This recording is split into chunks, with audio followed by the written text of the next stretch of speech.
அண்ணன் சீமான் அவர்கள் இன்னைக்கு ஒரு அறிக்கை கொடுத்திருக்காங்க. தமிழ்நாட்டில் இருக்கக்கூடிய அனைத்து தொகுதி வேட்பாளர்களுமே அந்த அறிக்கையை பார்த்துட்டு உடனே தடகுடலா வேலைகளை பார்த்துக்கிட்டு இருக்காங்க. அப்படி என்ன விஷயத்த அறிக்கையை அண்ணன் கொடுத்திருக்காங்க அப்படிங்கிறத தெளிவா ஆனந்தன் டாக்ஸ் வலைவலியில தெளிவா பார்ப்போம். அண்ணன் சீமான் அவர்கள் இன்னைக்கு கொடுத்த அறிக்கையில பாத்தீங்கன்னா, தமிழ்நாடு முழுக்க இருக்கக்கூடிய நாம் தமிழர் கட்சி வேட்பாளர்கள் தங்களுடைய வேட்பு மனுக்கு ஏத்தாப்புல அந்த படிவங்களை வாங்கி, தேர்தல் ஆணையத்துல இருந்து அந்த படிவங்களை வாங்கி அதை மிக சரியா பூர்த்தி பண்ணணும். அது போக அதுக்கு தாக்கல் பண்ணக்கூடிய அஃபிடவிட்டை அதுல என்னென்ன ஆவணங்கள் தேவையோ, என்னென்ன சொத்து மதிப்புகள் இருக்கு, வழக்குகள் சம்பந்தமா ஏதாவது இருந்துச்சுன்னா எல்லாத்தையும் மிக சரியா தனக்கு மட்டும் இல்லாம தன் குடும்பத்தார்களுக்கும் சேர்த்து மிக தெளிவா அதை வேலைகளை எல்லாம் திட்டமிட்டு முடிச்சு வச்சுட்டு அதை மிக சரியா 30ஆம் தேதி, அதாவது வேட்பு மனு தொடங்கக்கூடிய முதல் நாள் அன்னைக்கே 30ஆம் தேதி அன்னைக்கே கொண்டு போய் காலையில நீங்க அதை எலெக்ஷன் கமிஷன்ல கொண்டு போய் அதை தாக்கல் பண்ணிருங்க அப்படிங்கிற அறிக்கையை அன்னை தெளிவா இன்னைக்கு அறிக்கையா வெளியிட்டு இருக்காங்க. இதனால அதாவது முதல் நாளே வேட்பு மனு தாக்கல் பண்றதுனால என்ன நல்லது, என்ன மைனஸ் இருக்கு அப்படிங்கிறத நம்ம தெளிவா பார்ப்போம். அதாவது ஆளும் கட்சிகளா இருக்கட்டும், இல்ல ஆளுங்கட்சிக்கு எதிர்கட்சிகளா இருக்கக்கூடிய கட்சிகள் திமுக, அதிமுக இவங்க எல்லாம் என்ன பண்ணுவாங்கன்னா, கடைசி நேரத்துல அதாவது வேட்பு மனுல கடைசி நாள் அன்னைக்கு தான் போய் தாக்கல் பண்ணுவாங்க. ஆனா அண்ணன் சீமான் அவர்கள் முதல் நாளே போய் நீங்க தாக்கல் பண்ணிருங்க வேட்பு மனு அப்படின்னு சொல்லி நம்ம வேட்பாளர் எல்லாருக்கும் அறிவுரை கொடுத்துருக்காங்கல்ல.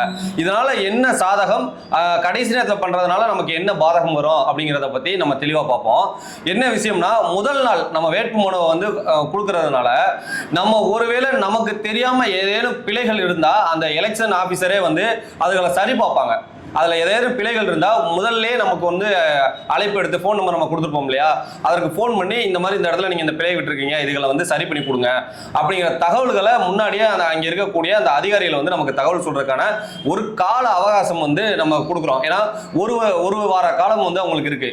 கடைசி நேரத்தில் கொடுத்தோம்னா அன்னைக்கு தான் திமுக கொடுக்குது, அதிமுக கொடுக்குது, எல்லா வேட்பாளர்களும் அன்னைக்கு கொடுத்துருந்தாங்க அப்படின்னா அவங்க அதை சரி பார்க்கும் போது அவங்களே அந்த தவறுகளை விட்டுருவாங்க.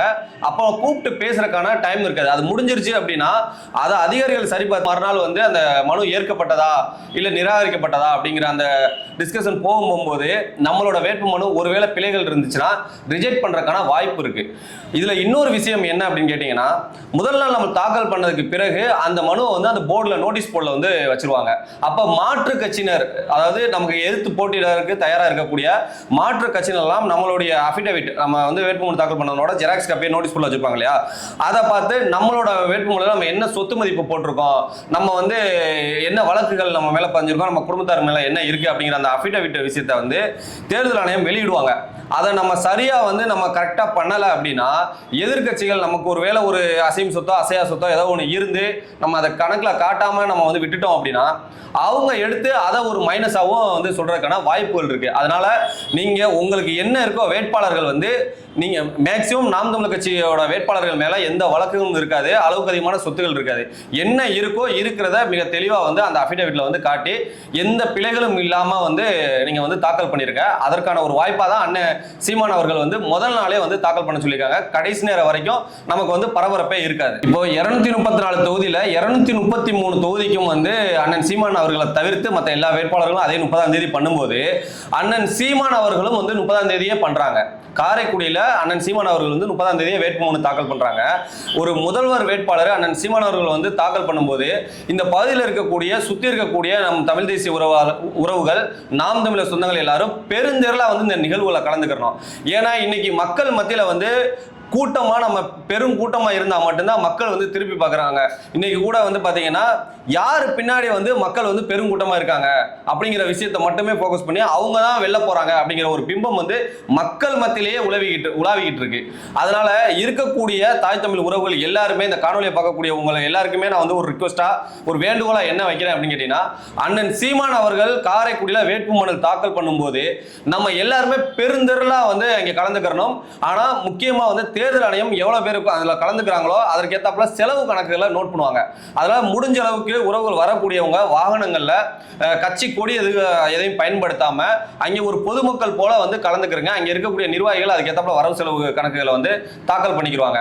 ஏன்னா நம்ம ஒரு விஷயம் மன்னனுக்கு செய்யறத அதே நேரத்தில் பாதகமாகவும் இருந்துடக்கூடாது. தேர்தல் ஆணையம் ஒரு வேட்பாளருக்கு 40 லட்சம் தான் செலவு பண்ணணும் அப்படின்னு கணக்கு கொடுத்துருக்கு. அதனால உன்னிப்பா அண்ணன் சீமான் அவர்கள் காரைக்குடியில் நிற்கக்கூடிய இந்த தொகுதியில அவங்க எவ்வளவு செலவு பண்றாங்க அப்படிங்கிற விஷயத்த நோட் பண்ணிட்டே வருவாங்க. அதனால இந்த ஆளும் அரசு வந்து எப்படியாவது அண்ணனை ரிஜெக்ட் பண்ணிடலாம் கூட நினைக்கலாம்.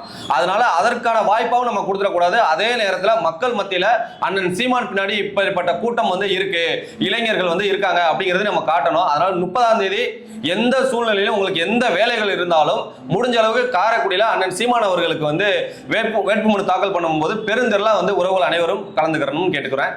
நன்றி.